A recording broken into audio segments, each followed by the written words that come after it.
धनतेरस के दिन भूलकर भी ना खरीदें ये 3 चीजें, वरना मां लक्ष्मी रूठ कर चली जाएंगी और आपके घर में कंगाली छा जाएगी।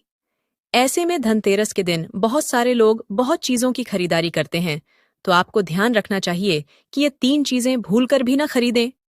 इसको जानने से पहले अगर आप भी अपने घर में माता लक्ष्मी को बुलाना चाहते हैं, तो वीडियो को लाइक करके कमेंट में जय माता लक्ष्मी जरूर लिखें और चैनल को सब्सक्राइब करना न भूलें। नंबर 1, धनतेरस के दिन भूलकर भी लोहे की बनी हुई कोई भी चीज ना खरीदे। इस दिन लोहे का सामान खरीदना शुभ नहीं माना जाता है। इससे आपके जीवन पर नकारात्मक असर पड़ता है। नंबर 2, धनतेरस के दिन कांच या कांच की बनी हुई कोई भी चीज नहीं खरीदनी चाहिए, क्योंकि कांच का संबंध राहु से होता है और वह दरिद्रता लाता है। नंबर 3, धनतेरस के दिन बहुत से लोग बर्तन खरीदते हैं। ध्यान रखें कि आप जो बर्तन खरीद रहे हैं